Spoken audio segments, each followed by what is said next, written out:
Good evening, comrades. This is your brother Jamala, also known as Brother Soldier 4D, and we have I think a pretty interesting topic for us today, and it's called Two Nations. I've been away for a while. I've been doing some additional studies at the university level, graduate level, and I was able to go through that and complete that situation. So now I'm back. I was kind of away for almost 8 weeks. So thank God I made it through that.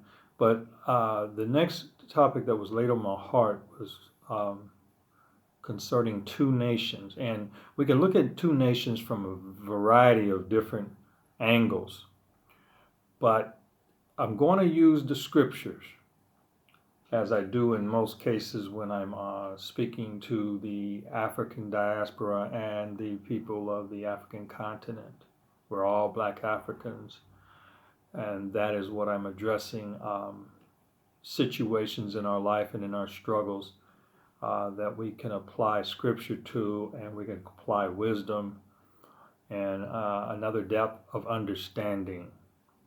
So hopefully this is enlightening. It may be more than one part, I'm almost certain, but we'll see. So, two nations, people probably say, if they think about the Bible, where did I get that from? Well, it comes from Rebecca, the mother of Jacob and Esau, who were twins. And let me read the scriptures out of Genesis.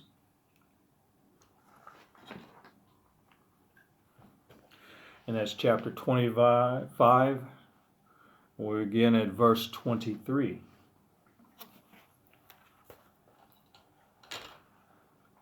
So I have a new King James Version here that I purchased. I was looking for actually the old one, but I used it. I'm using this new one because it's pretty attractive for the moment. But anyway,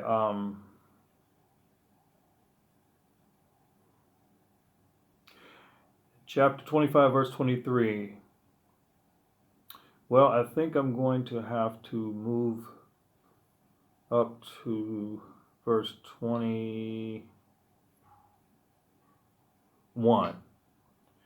Okay, and then I get down to 23. Now Isaac pleaded with the Lord for his wife because she was barren, and the Lord granted his plea, and Rebekah, his wife, conceived. Verse 22, but the children struggled together within her, and she said, if all is well, why am I this way? So she went to inquire of the Lord. And the Lord said unto her, verse 23, two nations are in your womb, two people shall be separated from your body. One people shall be stronger than the other, and the older shall serve the younger. So it goes on to talk in verses 24 and 25 that she had twins. And one came out red and one came out grabbing the ankle. The younger one that came second was grabbing the ankle of the older one. So we hear this word of caution, or this word of, I guess you could say prophetic word, that there were going to be two nations inside of her, and they were contending against each other at the time of conception, before they were even born. Now, in this particular lesson, I won't get into the pre-birth type of things where God has ordained, because I think that takes another depth of study. But I'm going to try to keep it where it is and move forward so that we can apply it to the African struggle and the liberation struggle that we experience as Africans today. So, two nations. So we have two brothers coming from the same mother and father. And I like this because the parents are the same and the womb is the same. But you have two brothers with two different ambitions and two different ways of approaching life. So I'm going to throw some things in here, and let's see if you can, if you agree, then we can agree. But why these two were struggling at such an early age may be due to a condition of the heart, maybe, but like I said, I didn't want to get into that part of it, but let's just say they're struggling. And when they become older boys, one, meaning the older one, Esau, was hungry. He had been out hunting. He'd taken on hunting, and that's what he did. And his father was really crazy about him because he was a hunter. Whereas Jacob kind of hung around his mother, and he dwelled in a tent. So that's kind of what he was named after, a homeboy, just staying in the house. So Esau came in one day and was very hungry, and he's about to pass out, and he wanted something to eat. Jacob, seeing that he wanted something to eat, had prepared this great pottage for him. And he said, "Give me this food to eat." And the younger brother said, "Sell me your birthright." And according to what I've read in the scriptures, Esau didn't really value the birthright situation much, even though it was due him. He didn't really value it. And that's something that traditionally happens in the families. They pass things to the older child. But even in that word where the Lord came, he said the older shall serve the younger. So anyway, Esau did not see a lot in that birthright especially at that moment. He was hungry. So he sold the birthright, basically half nonchalantly sold it to the brother, or gave it to them, and the brother took it. And even later on, they had their blessings, and they still put a disguise on Jacob so that he can get the blessing from the father. So this boy was intending on getting something that he felt was of value, whereas his older brother didn't really give 2 cents about it. And so this is where you see the two nations that the Lord was warning her about. So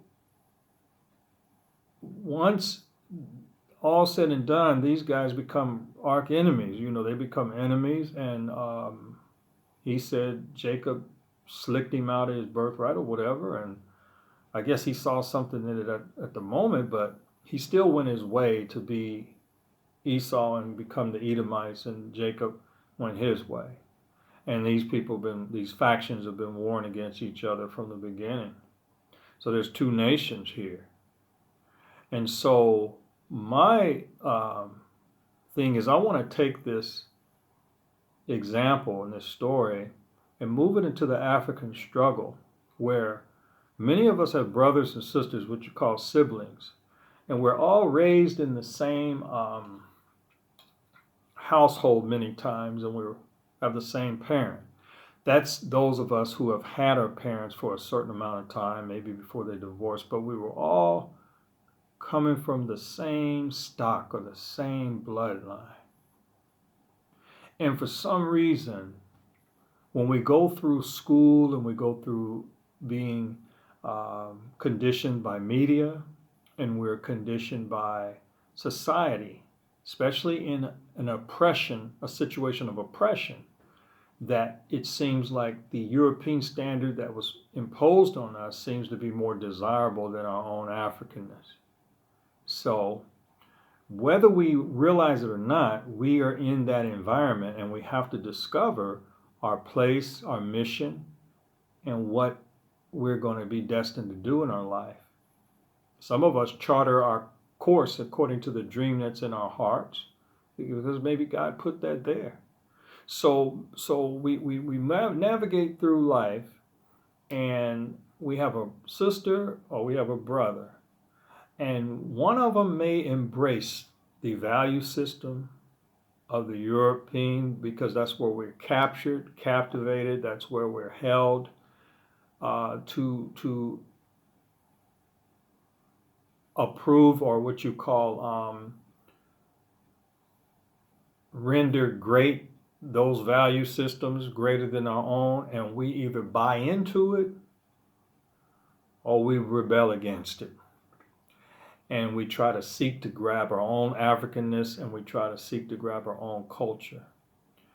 And this is something that goes on in the American families. A lot of times you have brothers and sisters, one becomes so-called militant, the other one is institution, like they're corporate America type, and you end up having two minds, different minds in the same, from the same mother and father in the same household. But when the political views come in, the socialization process happens where you mature and you see where you can gain and where you can lose. You see what is beautiful, what is ugly, what is desirable, undesirable, what is bright and brilliant, what is dumb and stupid. And it's all based on some kind of caste system or some kind of color hierarchy, based on the skin color, or based on intelligence, based on affluent communities versus poor and impoverished communities. So you have these nations, this mindset,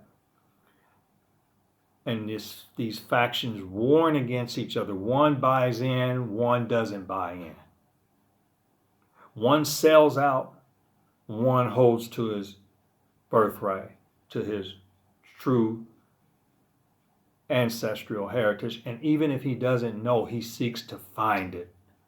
He knows that it's out there. Something tells him that it's something deeper than this. He goes seeking for his own identity in his own people because he knows he's not accepted in that society. So the other brother and sister strives to be accepted in that society, even to the point where two siblings become rivals because one is saying you're selling out and the other one's saying that you're militant, and one of them saying that you are all this black stuff. So what you have there is similar to this story in chapter 25 of Genesis. You have two nations in the house, one that is highly westernized and assimilated, and one that is against the westernization and the imposition of their culture, alien and foreign cultural values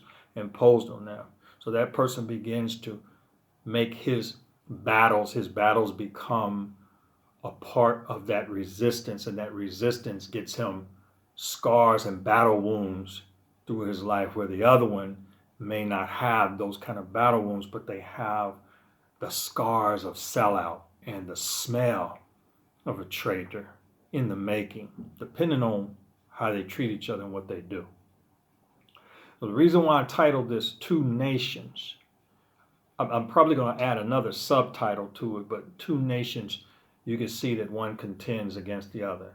Some examples of two nations. One nation says, I'm American. This is just an example. The other one says, I'm African. One says that I'm African American. One says I'm a victim of America. Okay, so one is trying to adapt and trying to live life as it is. One is trying to recreate what was taken and what was lost. So you have two nations. Now, this is going to go into part 2 because I'm getting ready to bring another dimension of this. So we're talking about two nations and bringing it into the African struggle.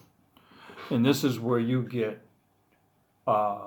people that, even if they weren't raised in the same house, you get these same battles out in corporate America, out in the workforce. You get these same battles in the school systems. You get these same battles out in society about where you stand with your people. Some people just go and join gangs for their identity. Or some people go and join fraternities, Greek fraternities. But the ultimate nation, the mind, there are two nations contending against one another because one says this will work and one says, I don't care if it works. I want something to work for us where we get the justice that's due us rather than begging for the crumbs that come from the rich man's table, like the Lazarus of the Bible. One says, I want a table of my own. The other one says, I'll take the breadcrumbs that fall from the mighty's table. So let's move on to part 2 of this. I'm going to close here, and I'll say peace, love, and God bless, and let's see if we can bring this to another dimension in the next lesson. Hotep.